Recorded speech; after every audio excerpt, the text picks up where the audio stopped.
17h à Yaoundé au Cameroun. On vous souhaite une fois de plus la bienvenue. Si vous nous prenez à l'instant, vous êtes sur Vision 4 Télévision. Et dans le cadre de votre dose matinale, on reçoit Jean-Jacques Zé, Merveille, qui est déjà sur le plateau. Naturellement, on l'a très bien compris, c'est l'heure de l'information, c'est l'heure du meilleur des analyses sur la télévision africaine.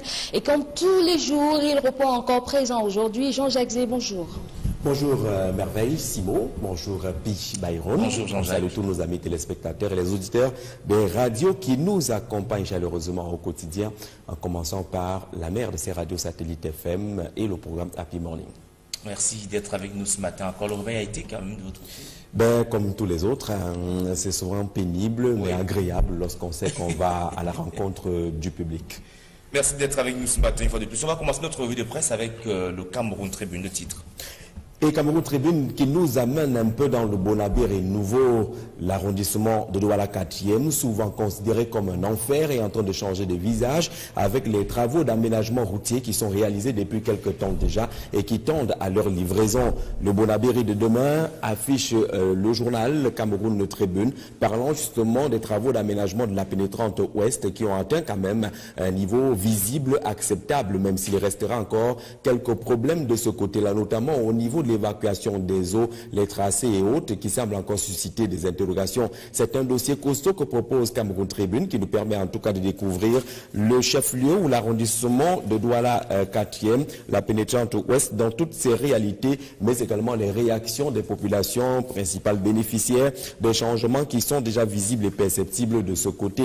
Mais la grande une de Cameroun Tribune, c'est une réaction, celle du gouvernement camerounais, au sujet de quelques allégations relayées par la presse nigériane qui semblaient accuser le Cameroun de quelques exactions sur des ressortissants nigérians. Le gouvernement dénonce cela en parlant justement de désinformations prétendues sévices sur les Nigérians à Bakassi. Et il s'agit tout simplement de désinformations. C'est le contenu du communiqué rendu public par le ministre de la Communication, Issa Atiroma Bakari, le porte-parole du gouvernement. Lequel communiqué est intégralement proposé par Cameroun Tribune ce matin en français et en anglais pour dire exactement ce qui se passe du côté de Bakassi et repousser justement ces accusations et allégations venant justement du côté nigérian. C'est à lire dans les colonnes de Cameroun Tribune, quotidien émergence et dans les kiosques ce matin et nous indique que du côté de Yaoundé 6e, c'est désormais un bras de fer, pas entre les conseillers municipaux et les élus entre guillemets, mais plutôt un bras de fer entre le chef de la délégation permanente départementale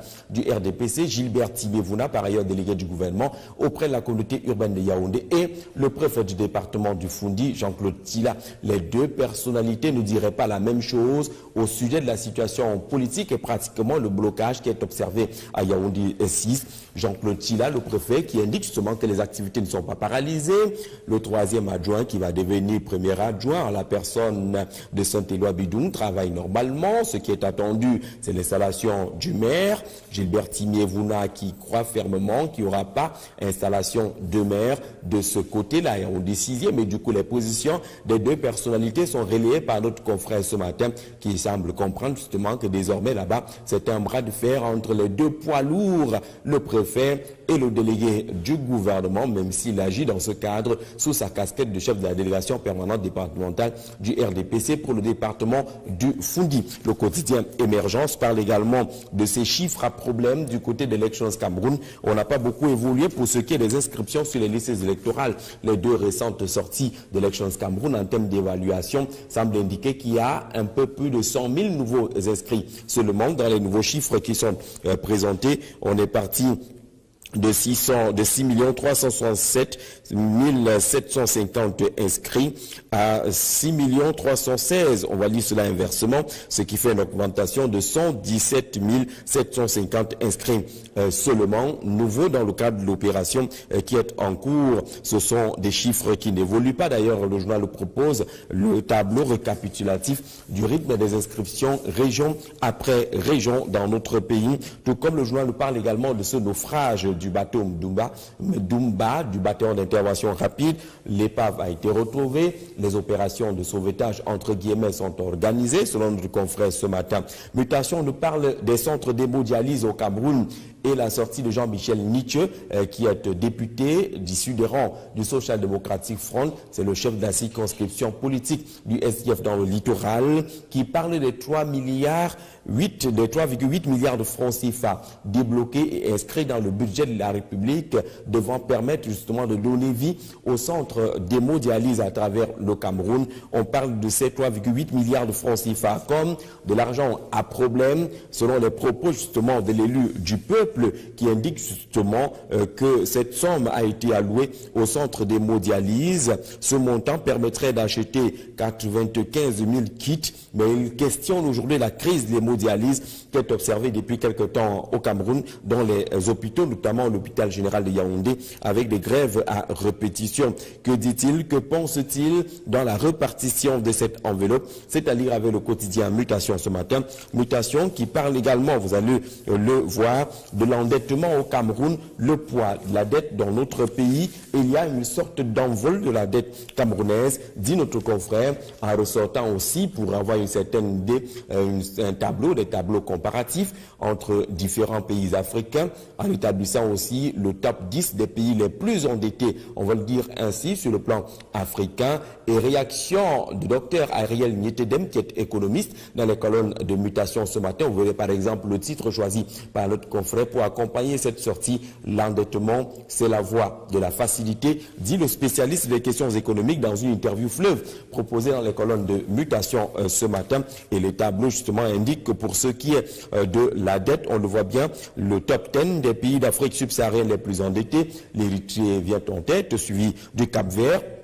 Aussi dans les 10 premiers ne figure pas la République du Cameroun. En tout cas, tout cela relève des défis de notre pays. L'un des défis, c'est la compréhension du mariage nouveau entre le Cameroun et le Fonds monétaire international. Ces défis actuels qui nous en parlent ce matin. Le journal dit que la signature de l'accord avec le Fonds monétaire international ne remet pas en cause la poursuite du document de stratégie pour la croissance et l'emploi. Ce qui est clair, le DSCE, qui est la boussole de la campagne de développement ou la recherche de l'émergence pour le Cameroun. En contrepartie, le Cameroun s'engage à accentuer les recouvrements fiscaux, réformer les finances publiques, restructurer les sociétés d'État et assainir le secteur bancaire. C'est l'objet d'un dossier pratiquement de 2 pages proposé par Défis Actuels ce matin.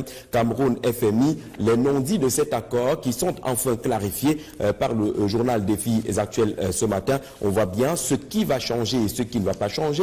La charge fiscale est annoncée avec l'élargissement de l'assiette fiscale qui est souhaité par les pouvoirs publics camerounais. Et là, il y a la problématique, comment le Cameroun compte redresser sa croissance, indique le journal, sous ajustement, sous programme économique avec le Fonds monétaire international. Le Cameroun, qui subit la chute des recettes pétrolières, prévoit de réviser en 2018 sa politique fiscale. Une annonce forte donc. Le gouvernement a également fait des choix de soutenir le secteur privé pour diversifier son économie, actant des mesures contenues dans son programme économique 2017-2020 qu'accompagne justement le Fonds monétaire international. Parlant justement de la crise de la dialyse, vous l'avez vu avec Mutation ce matin, on peut également retrouver le même sujet à la une de la Nouvelle Expression. Le journal de Séverin Tchouke parle justement de crise de dialyse au Cameroun. Un député parle d'un crime d'État. Les propos de Jean-Michel Nietzsche sont ainsi analysés par le journal La Nouvelle Expression, qui est dans les kiosques à partir de Douala ce matin,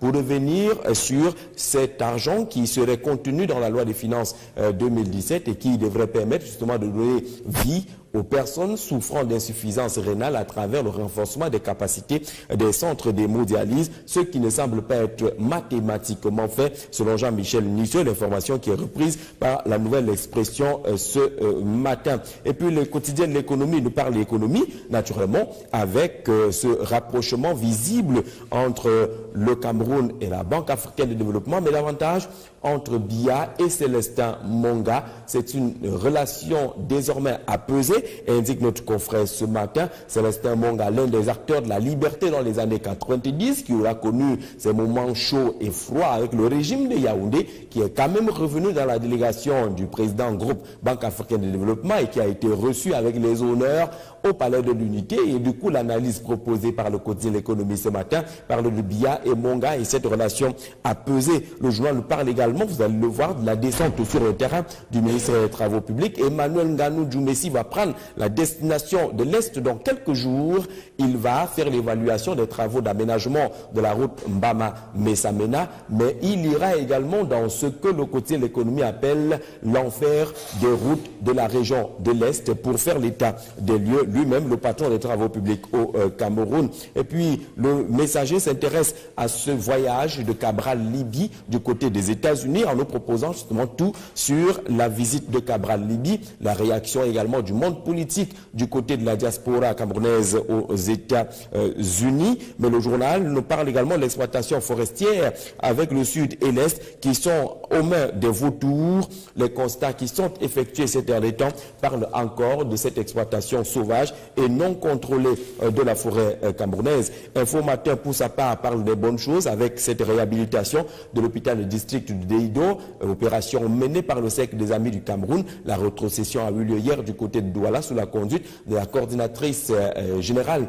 du CERAC, Linda Yang, en présence justement de nombreuses autorités. Le CERAC réhabilite l'hôpital de district de Deido avec photographie et film de cette grande cérémonie hier du côté de Douala. Et puis Patrick Choua va certainement inscrire dans les souvenirs importants de Cameroun dans le monde de la diplomatie le passage de Samuela Isopi, ambassadrice d'Italie au Cameroun, pratiquement en fin de séjour dans notre pays. Elle va partir, mais le détective nous rappelle qu'Isopi va laisser une carrière auréolée par une diplomatie d'action. On l'a vu pratiquement partout. Elle a ouvert les voies de cette coopération accentuée entre le Cameroun et l'Italie. Elle aura été une femme de terrain avec une attitude de terrain également au cœur de cette diplomatie d'action soulignée par le détective, le journal Patrick Choua, qui est dans les kiosques ce matin. Bien entendu, le journal nous rappelle aussi le passage du président groupe Banque africaine de développement au Cameroun,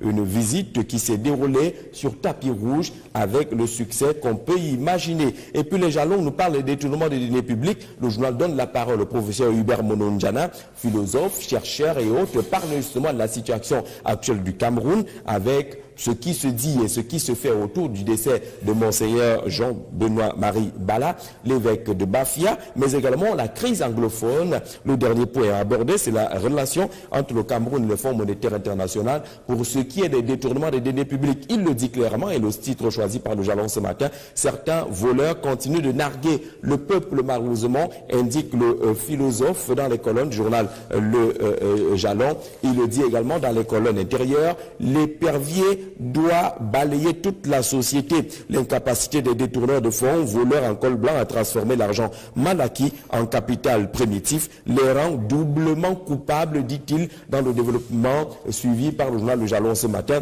qui parle également des avancées dans la modernisation de l'exploitation minière dans notre pays. Ernest Boaboubou, qui est au four et au moulin, c'est le ministre des Mines, de l'Industrie et du Développement technologique, salué ce matin par le journal Le Jalon. Et puis l'essentiel du Cameroun nous rappelle justement l'essentiel autour des infrastructures sportives liées à la CAN 2019. Le Cameroun rassure, c'est là le contenu des propos, on le sait, du ministre des Sports et de l'Éducation physique relativement à l'aménagement, relativement au cahier de charges du Cameroun et le défi qui sera bel et bien respecté et relevé, celui de l'organisation de la CAN 2019 dans notre pays. Dernière heure parle justement peut-être de ce remaniement ministériel, on en reparle. Le journal indique avec les échos du palais que les informations sur le remaniement ministériel se précisent. Le président Paul Biya s'est confié à un de ses proches lors de l'enterrement de sa belle-sœur du côté de Vomeka. Certains ministres sont déjà sur la liste noire, nous apprend dernière heure qui nous rattrape à dernière minute dans le cadre de cette revue de presse. À découvrir également avec la presse ce matin le quotidien L'Épervier qui parle encore du sérail et des rapports entre Alamine Ousmane Mey et celui qui était présenté jusqu'alors comme son mentor, Franck Biya. Comment Alamine a exposé Franck Biya, c'est le titre choisi par le journal de Léopold Clovis Noudjo ce matin. Le titre nous rappelle justement que l'un soutenait l'autre, mais que malheureusement il y aurait eu des actions posées par le ministre des Finances qui auraient exposé le fils du chef de l'État. Le journal nous rappelle également que du côté du ministère des Finances, les machines sont encore bloquées du côté du Sénadi et les interrogations autour du paiement des salaires du mois de juillet sont encore retenues par notre confrère. On découvre la Nation Éco qui est dans les kiosques et nous parle encore de finances Finances. Pour qui roule-t-il finalement? La question s'adresse notamment au ministre des Finances Alamine Ousmane Meh, à découvrir avec ce journal qui est dans les kiosques. Parlant formation professionnelle, c'est Diapason qui fait un zoom sur les activités du ministre de la formation professionnelle et de l'emploi, le ministre Zachary Perevet. Des mesures fortes sont annoncées pour accélérer la formation professionnelle dans notre pays. C'est la grande une choisie par le journal Diapason. Et puis les questions africaines, c'est avec le panafricain que peut le G5 Sahel, cette organisation des pays qui voudrait lutter contre le terrorisme et particulièrement Boko Haram. Cette organisation n'a malheureusement pas de mandat de l'ONU, n'a pas de financement, s'inquiète sur la situation du Tchad qui voudrait se retirer. Autant de questions soulevées par le journal. La lutte antiterroriste peut-elle prospérer avec les questions et les problèmes connus par le G5 Sahel? Vous aurez également l'éclairage dans le panafricain du professeur Mathias Eric Oona Ngini sur ces questions relativement à cette mobilisation qui voulait s'appeler G5 Sahel et qui nourrissait de grandes ambitions pour lutter contre le terrorisme. Merci Jean-Jacques Zé pour la revue de presse de ce matin et tous les titres proposés par nos amis de la presse écrite. Deux sujets retiennent notre attention ce matin. Le tout premier sujet, tu nous proposes, Merveille. Alors on va peut-être se retenir au niveau de la santé pour parler de la crise d'hémodialyse. Alors Jean-Jacques, qu'est-ce qui peut justifier les disputes autour des fonds de l'hémodialyse au Cameroun? Non, ce qu'on va dire, c'est que l'État a pris la mesure de la situation actuelle avec les commandes qui ont été passées. Ce sont des dizaines de tonnes de kits d'hémodialyse qui vont arriver dans notre pays. C'est un processus, il faut commander, il faut les transporter, il faut les amener au Cameroun. Je pense que le ministre de la Santé publique sur les antennes de Vision 4 a été suffisamment clair sur les mesures qui sont prises par les pouvoirs publics aujourd'hui. Peut-être qu'on peut interroger le timing, peut-être qu'on peut convoquer la réflexion qu'on a l'habitude de faire ici. Pourquoi n'avoir pas mis en place les mesures prévisionnelles? Pourquoi n'avoir pas regardé un peu plus loin dans le développement de cette crise-là pour anticiper et trouver des solutions? Pourquoi avoir attendu que la crise atteigne les proportions actuelles? On peut poser cet ensemble de questions, mais vous le savez, le ministre l'a dit clairement, ça coûte cher.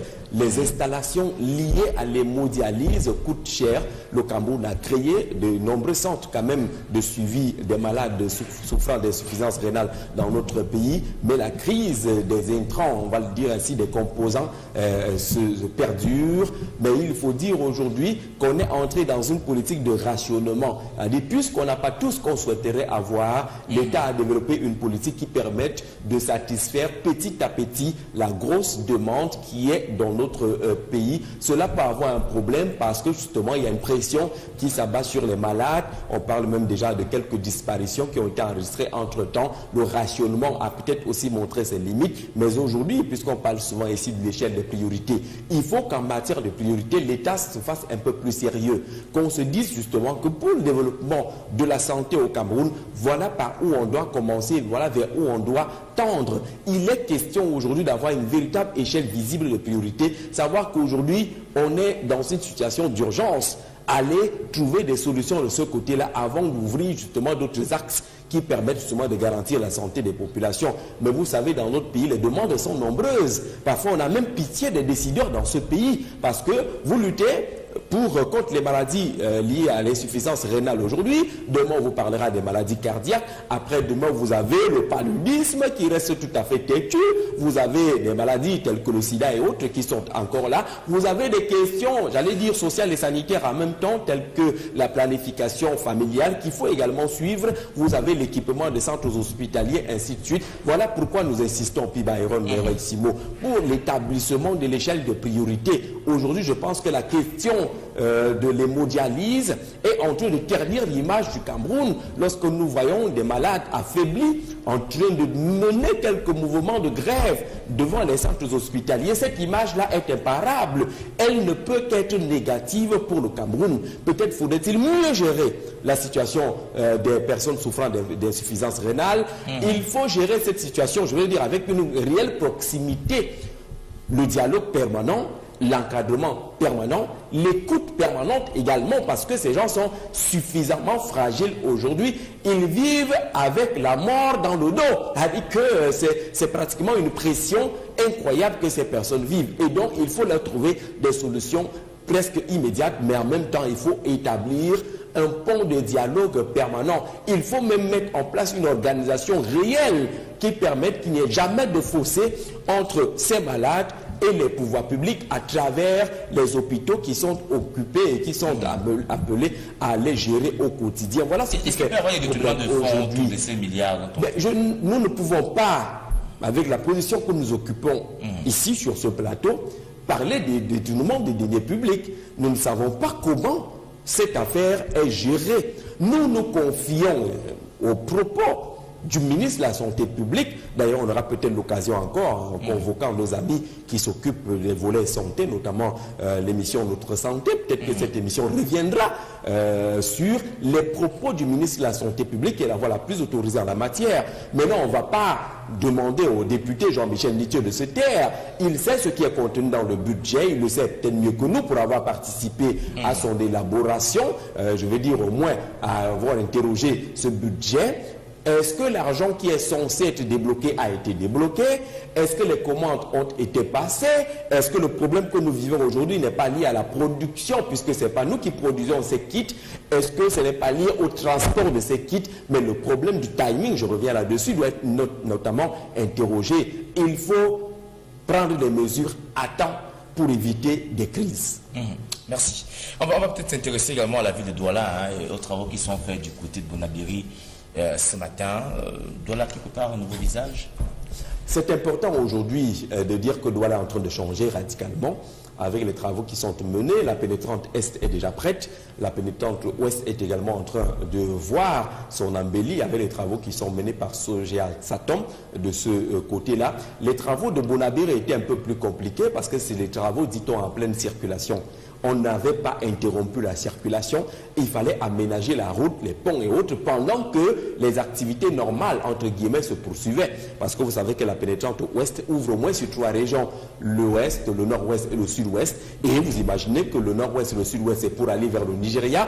On ne peut donc pas interrompre la circulation de ce côté-là. C'était la particularité des travaux de ce côté. On va tirer un coup de chapeau à la structure Sogea Satom. Ce n'est pas tous les jours qu'on a la possibilité de vanter quand même le travail qui a été mené, la maestria que la structure a organisée pour essayer de ne pas paralyser totalement Bonabéry, qui est aussi une zone industrielle, la première d'ailleurs dans la capitale économique du Cameroun. Maintenant, on peut encore regretter justement au niveau de ces travaux que les villes camerounaises n'ont pas pensé à leur épanouissement, à leur développement très rapidement. Parce que l'un des problèmes observés sur le terrain d'aménagement de ces travaux, c'est qu'il fallait délocaliser les câbles électriques, il fallait délocaliser les canalisations d'eau, il fallait délocaliser même la fibre optique, et il fallait délocaliser même les infrastructures que la communauté urbaine de Douala, malheureusement, s'était mise à mettre en place alors qu'elle savait qu'il y avait un grand chantier qui était prévu pour aménager la pénétrante ouest et sortir de Bonabéry, qui était un véritable goulot d'étranglement. Il y a des moments où, d'ailleurs les membres du JICAM l'avaient dit, vous produisez à Bonabéry pour ravitailler le centre commercial d'Aqua, le camion qui part de Bonabéry pour Aqua met 4 heures de temps dans la même ville, seulement pour prendre la route là qui était suffisamment engorgée et le pont sur le Vouri qui était plus qu'un garrot. C'était un problème. Aujourd'hui, en aménageant justement cette pénétrante ouest, en aménageant le pont, le second, sur le Vouri, on trouve une partie de la solution, même si ce n'est pas la solution attendue totale, parce que le pont sur le Vouri mérite aujourd'hui 2 ou 3 ponts. Regardez ce qui se passe à Abidjan en Côte d'Ivoire, on est déjà en train d'annoncer le 4e pont, parce que les 2 ponts qui sont désormais visibles sur le Vouri sont presque juste à poser. Il y a un au-dessus de l'autre pratiquement, c'est-à-dire qu'on est toujours dans le sens de la convergence. On va dans la même direction et on peut retrouver les mêmes problèmes, même si la route est un peu plus large, même si les échangeurs ont été aménagés, mais sur le tracé du pont sur le Vouri, on a la chance justement que le fleuve soit suffisamment calme, qu'on puisse aménager d'autres ponts. Du côté des Sables, par exemple, on imaginait qu'on pouvait lancer un pont de ce côté-là qui toucherait également Bonabéry et qui rendrait la circulation un peu plus fluide. Mais on va déjà saluer ce qui fait aujourd'hui avec l'aménagement de ce second pont.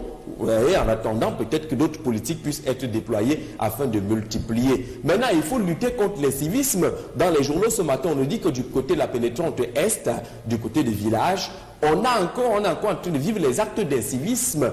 Les gens qui s'installent pratiquement dans la chaussée pour faire leur commerce. Des vandales qui décrochent câbles et ampoules de lampadaires, ce qu'on a connu pendant des années de l'aéroport international. Justement, mais il faut dire que ce sont des gens qui n'ont aucun sens du civisme et les ennemis du développement. Lorsque vous atterrissez à Douala, par exemple, de vous rendre du côté de Bonanja ou de Bonapriso, toute la route là est dans le noir. Savez-vous combien de fois on a installé les lampadaires de ce côté-là? Vous les mettez à 16h, à 19h, il n'y a plus de lampadaires. Automatiquement. La communauté urbaine, à un moment donné, a pensé qu'il fallait mettre des équipes de veille. Mais on ne va pas installer un policier ou un gendarme sous chaque lampadaire. C'est nous qui construisons ce pays. Nous faisons des reproches à ceux qui dirigent ce pays, mais nous oublions que c'est nous qui ramenons généralement le Cameroun en arrière. Si on a placé un poteau aujourd'hui, il faut savoir préserver les acquis. Si nous détruisons les acquis, et que demain l'État est obligé à recommencer, naturellement on sera en train de faire la même danse bafia et on dira que ceux qui gèrent les affaires ne sont pas compétents, sans penser que c'est nous qui rendons encore davantage la situation compliquée par nos actes de vandalisme, cette filouterie de bas niveau. Les populations de ces quartiers peuvent faire également aider l'État à veiller eux-mêmes à ce que ces lampadaires ne bougent pas, parce que si les gars viennent du même quartier, on ne peut pas quand même quitter vous savez que lorsqu'on est à Douala, dans cette zone, il y a des comités de vigilance qui sont en train de mener leur travail. Mais vous savez que la naissance des quartiers comme village, qui est un quartier démesuré, personne ne vous dira exactement où commence le village et où le village s'arrête. Justement, ça porte le nom de village. C'est-à-dire que chacun vient de son village pour s'installer de ce côté-là, au mépris des règles de la cité. Les gens ne savent pas qu'on n'est plus au village. Là, on doit jeter les ordures n'importe comment, même si le système de ramassage est problématique. Mais il faut déjà avoir conscience de ce qu'on ne doit plus se comporter comme au village. Ce n'est pas un no man's land de ce côté-là. On appartient à une organisation, à une cité. Il faut déjà le savoir. Il y a du grand banditisme dans ces zones également. Vous prenez pratiquement l'arrondissement de Douala 3e, là-dedans vous retrouvez village, vous retrouvez Bilonguer, vous retrouvez Bissok, ainsi de suite. Des zones qui sont à un moment donné difficiles à fréquenter. Heureusement qu'il y a des chefs, Emmanuel Tala du côté de Bilonguer, qui se battent au quotidien pour essayer de donner vie à ces quartiers qui étaient identifiés par des noms de gangs. Vous aviez les Iraniens, les Irakiens, les talibans de ce côté-là. Et naturellement, lorsque vous y arrivez, vous vous repérez. On a l'occasion de dire attention, si vous allez un peu plus bas, c'est la zone des talibans. Si vous allez un peu plus loin, c'est la zone des Irakiens. Et il y a des gens qui ne pouvaient pas dénoncer. Vous savez que si vous dénoncez, vous êtes exposé. Il y aura des représailles. Et du coup, c'était devenu une terre incontrôlée. Il y a eu des actions menées par Bernard Okaliabilai lorsqu'il était préfet du département du Foury, qui ont porté des fruits de ce côté-là, des actions musclées et fortes sur le terrain. Il faut le faire. Je pense que le préfet Maché qui est là, le gouverneur Samuel Duneiva Dibois, ils doivent se mettre au travail. Je pense également que la Légion de gendarmerie et la deuxième région de gendarmerie doit également se déployer là-bas avec le général de brigade Pierre Loubazal, qui sera d'ailleurs, pour donner l'information, installé demain dans ses fonctions de commandant de la deuxième région de gendarmerie. Vous savez qu'il a été reconduit, donc on va donc le réinstaller. Et le secrétaire d'État à la Défense à la gendarmerie, Jean-Baptiste Bokam, qui va présider demain 21 cette cérémonie d'installation du général de brigade Loubazal Pierre à la tête de la région de gendarmerie la plus vaste du Cameroun, la deuxième qui couvre le littoral, l'ouest, le sud-ouest et l'ouest. C'est sûr que les Bangades ne peuvent pas dépasser l'Ongomna. Non, est-ce que les Bangades ne peuvent pas faire le bras de fer avec l'Ongomna? L'Ongomna a l'arsenal, il y a tout ce qu'il faut, comme le disait tantôt, pour qu'on puisse maîtriser la situation de ce côté-là. Il le faut. Que ça... Oui, ça c'est clair. Pour que l'Ongomna soit fort, il faut que les populations marchent avec l'Ongomna. C'est très important. Parce que si nous tous, nous participons, on va rapidement trouver des solutions. Mais nous sommes les premiers à cacher les loupards dans nos maisons. Nous sommes des complices. Vous savez que lors de la descente du préfet, j'avais la chance d'être reporter à cette époque-là, il y a un responsable de quartier qui dit, vous savez monsieur le préfet, ici on est dans un quartier où on est essentiellement des chômeurs, les jeunes ne travaillent pas. Pour lui, comme les jeunes ne travaillent pas, ils doivent aller braquer pour nourrir les familles. Cela ne peut pas prospérer, ce genre d'idée. plus vous hébergez les idées comme celle-là, plus la situation devient donc, incontrôlable. On était arrivé à un moment, des moments où vous entriez dans ces quartiers-là avec votre belle paire de chaussures, un dimanche après l'église, vous trouviez des jeunes en train de jouer au songo, au damier ou au ludo, et vous appelez monsieur, s'il vous plaît, vous cherchez quelqu'un, vous venez gentiment parce que vous avez l'impression que ce sont des gens gentils, et vous diront que, ok, faites ce qu'on vous demande de faire. C'était comme ça ici en Congo. Un monsieur vient avec des vieilles sandalettes presque trouées. Il vous dit, au moins pour protéger vos pieds, allez avec ça. Et vous laissez votre paire de chaussures. Vous ne pouvez pas discuter, vous déchaussez, vous prenez les sans confiance, comme on les appelle. Vous repartez. Non, il faut quand même qu'on sache que c'est nous qui devons construire la sérénité dans ce pays. Nous le faisons avec le concours des autorités. Les autorités ne doivent pas évoluer seules, c'est avec les populations et chacun doit jouer son rôle pour qu'on puisse avoir une république exemplaire. Merci. Alors, bonjour Byron, bonjour Merveille Simo, bonjour également Jean-Jacques Zé. Vous êtes chaud comme l'intérieur de coquille. C'est Liliane Pondor. Est-ce que nous sommes chauds comme l'intérieur du coquille? Merci à Liliane. Liliane Pondor, bonjour à toi ce matin. Je ne sais pas comment l'intérieur du coquille est quand même très chaud, hein, avec du manioc. Alors, les résultats du baccalauréat, en 2 mots, félicitations à ceux qui ont eu le baccalauréat et à ceux qui n'ont pas eu. Qu'est-ce que tu peux leur dire? Moi, je m'en dis, est-ce qu'elle a pleuré toute la nuit, hein? Elle n'en revenait pas avec tout le travail qu'elle a fait durant l'année. Des bons résultats. Vous savez, les philosophes disent souvent que le mal est un bien. Oui. Parce que le mal permet quand même une prise de conscience. Lorsque vous avez échoué, vous prenez un peu plus conscience des défis. Il faut justement que dans l'encadrement psychologique, qu'on n'enterre pas ceux qui ont échoué. Parce que généralement, quand on échoue une fois, c'est plus facile encore d'échouer une seconde, une troisième fois, lorsqu'on n'a pas franchi ces moments avec un bon encadrement psychologique. Il faut leur dire, on a la chance aujourd'hui que les candidats au baccalauréat sont essentiellement jeunes. Ce ne sont pas les pères comme à l'autre époque où tout le monde était barbu, tout le monde était marié au village et venait préparer le baccalauréat. Aujourd'hui, ils ont 13, 14, 15, 17, 18 ans. Ça veut dire que ce n'est pas une fatalité s'ils ont raté aujourd'hui. Et s'ils ont échoué, il ne faut pas toujours leur donner la faute parce qu'on a des enfants intelligents à la maison qui, le jour de l'examen, parfois ne s'en sortent pas.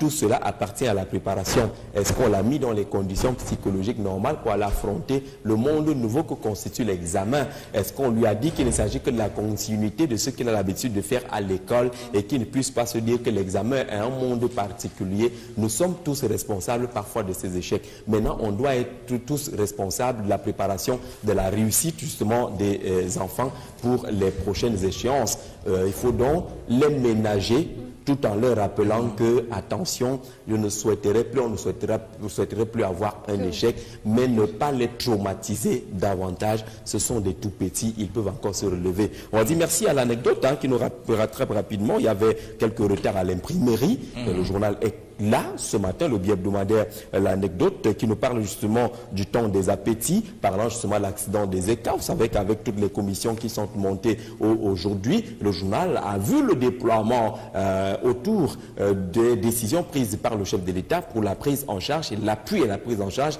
des victimes et des familles des victimes. C'est donc le temps des appétits que signale justement l'anecdote ce matin et qui est naturellement dans les kiosques et comme d'habitude avec une accompagnée d'une magnifique caricature qui montre comment parfois certaines boulimies et certaines boulimiques oublient les règles justement de la société. Il faut le rappeler justement, le chef de l'État a pris des mesures, les uns et les autres aujourd'hui sont accrochés à leurs récepteurs et postes de télévision pour essayer de savoir qui va bénéficier de quoi dans le cadre de cette affaire. Le journal nous propose également une descente sur le terrain des inondations. Le phénomène prend de l'ampleur au Cameroun dans les grandes villes.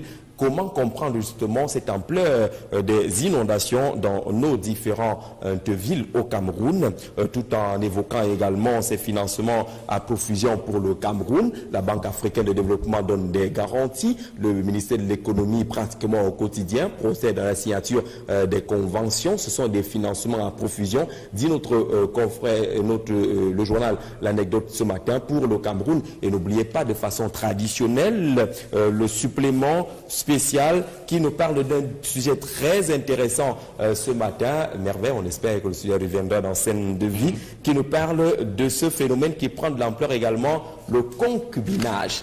Le viens, on reste, viens, on essaye, viens, on goûte, viens, attendons, viens, testons. dans tous les cas, le concubinage qui prend de l'ampleur au Cameroun.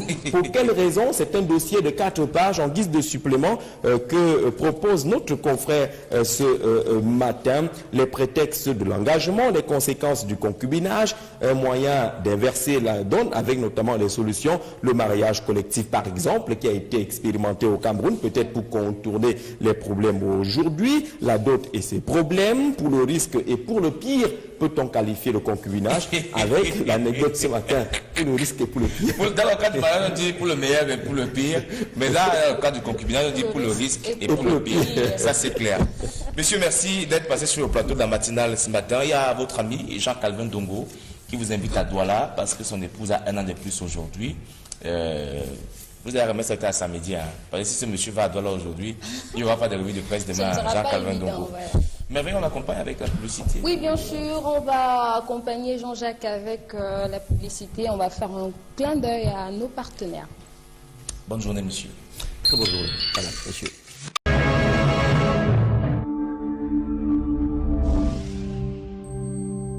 À Yaoundé au Cameroun, on vous souhaite une fois de plus la bienvenue. Si vous nous prenez à l'instant, vous êtes sur Vision 4 Télévision. Et dans le cadre de votre dose matinale, on reçoit Jean-Jacques Zé, Merveille, qui est déjà sur le plateau. Naturellement, on l'a très bien compris, c'est l'heure de l'information, c'est l'heure du meilleur des analyses sur la télévision africaine. Et comme tous les jours, il répond encore présent aujourd'hui. Jean-Jacques Zé, bonjour. Bonjour Merveille, Simo, bonjour Pi Byron. Bonjour Jean-Jacques. Salut tous nos amis téléspectateurs et les auditeurs des radios qui nous accompagnent chaleureusement au quotidien, en commençant par la mère de ces radios satellites FM et le programme Happy Morning. Merci d'être avec nous ce matin. Encore le réveil a été quand même de votre côté? Ben, comme tous les autres, hein, c'est souvent pénible mais agréable lorsqu'on sait qu'on va à la rencontre du public. Merci d'être avec nous ce matin une fois de plus. On va commencer notre revue de presse avec le Cameroun Tribune de titre. Et Cameroun Tribune qui nous amène un peu dans le Bonabir et nouveau, l'arrondissement de Douala 4e, souvent considéré comme un enfer et en train de changer de visage avec les travaux d'aménagement routier qui sont réalisés depuis quelque temps déjà et qui tendent à leur livraison.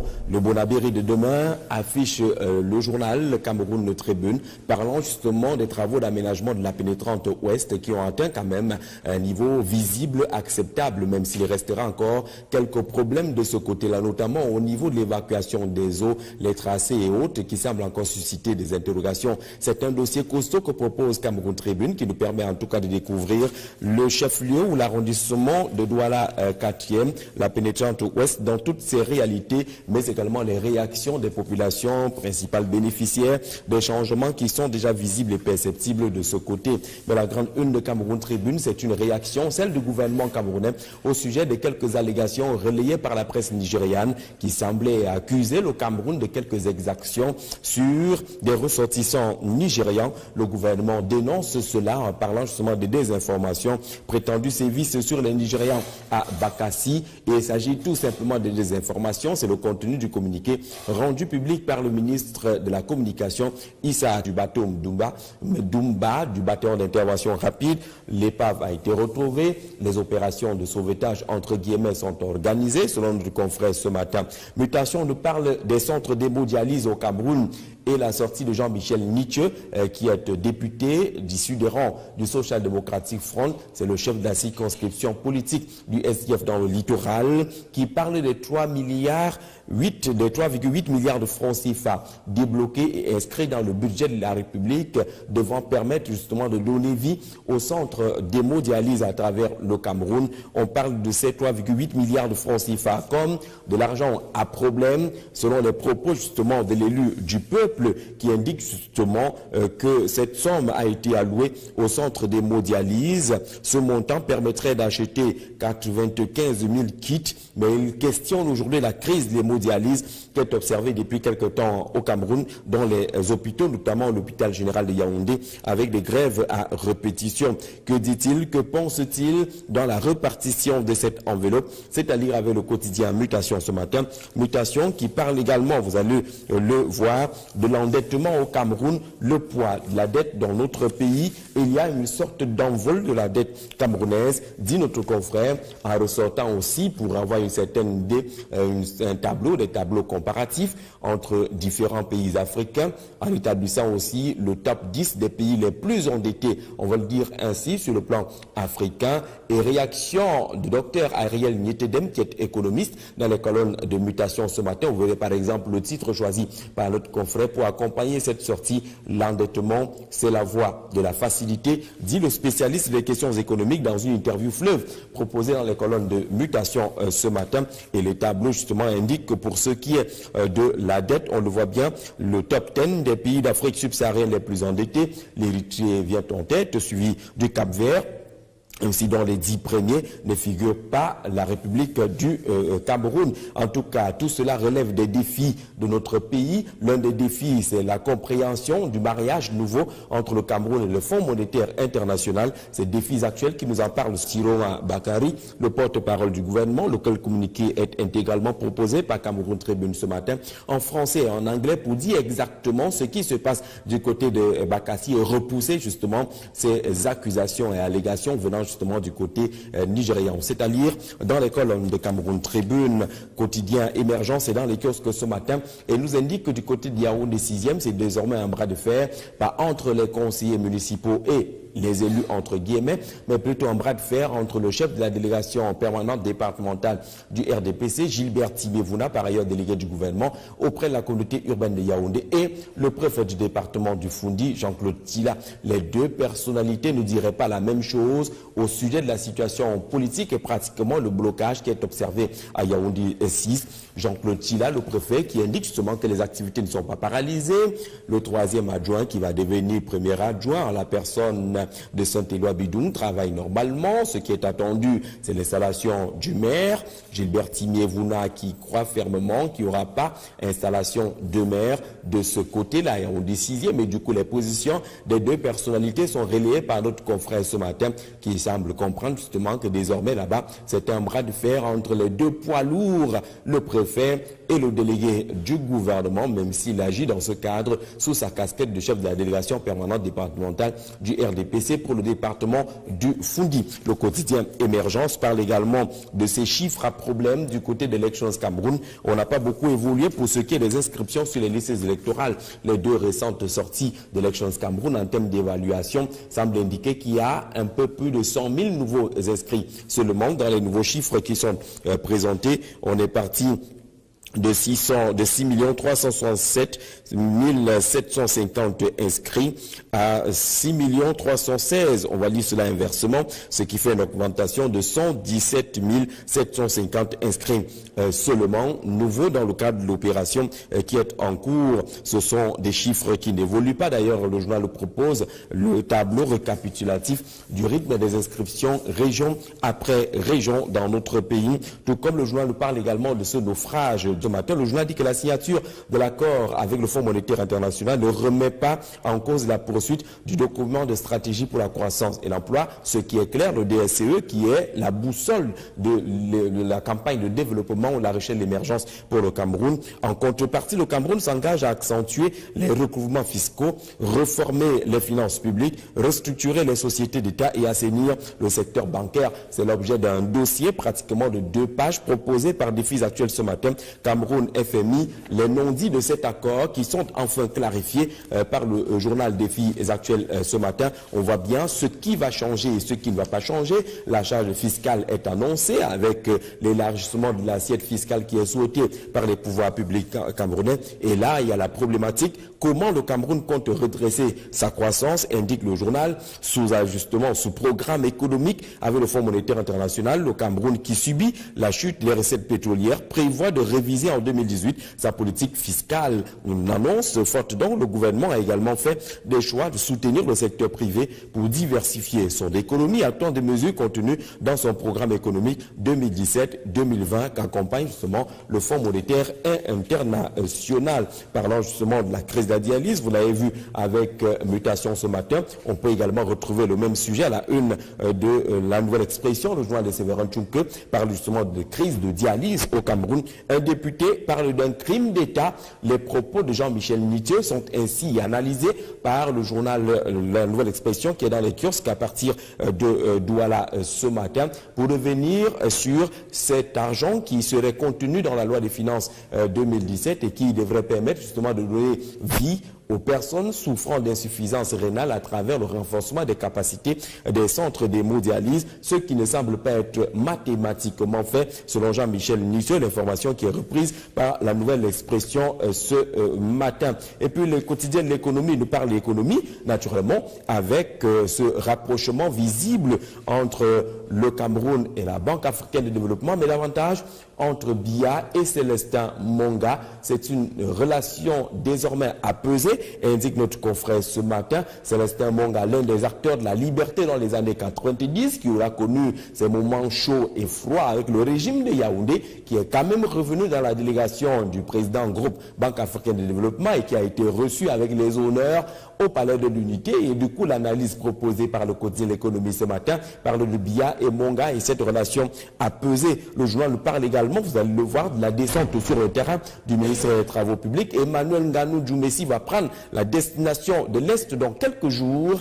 Il va faire l'évaluation des travaux d'aménagement de la route Mbama-Messamena, mais il ira également dans ce que le quotidien de l'économie appelle l'enfer des routes de la région de l'Est pour faire l'état des lieux, lui-même le patron des travaux publics au Cameroun. Et puis le Messager s'intéresse à ce voyage de Cabral Libye du côté des États-Unis en nous proposant justement tout sur la visite de Cabral Libye, la réaction également du monde politique du côté de la diaspora camerounaise aux États-Unis. Mais le journal nous parle également de l'exploitation forestière avec le Sud et l'Est qui sont aux mains des vautours. Les constats qui sont effectués ces derniers temps parlent encore de cette exploitation sauvage et non contrôlée de la forêt camerounaise. Info Matin, pour sa part, parle des bonnes choses avec cette réhabilitation de l'hôpital de district de Deido, opération menée par le Cercle des Amis du Cameroun. La rétrocession a eu lieu hier du côté de Douala sous la conduite de la coordinatrice générale du CERAC, Linda Yang, en présence justement de nombreuses autorités. Le CERAC réhabilite l'hôpital de district de Deido avec photographie et film de cette grande cérémonie hier du côté de Douala. Et puis Patrick Choua va certainement inscrire dans les souvenirs importants de Cameroun dans le monde de la diplomatie le passage de Samuela Isopi, ambassadrice d'Italie au Cameroun, pratiquement en fin de séjour dans notre pays. Elle va partir, mais le détective nous rappelle qu'Isopi va laisser une carrière auréolée par une diplomatie d'action. On l'a vu pratiquement partout. Elle a ouvert les voies de cette coopération accentuée entre le Cameroun et l'Italie. Elle aura été une femme de terrain avec une attitude de terrain également.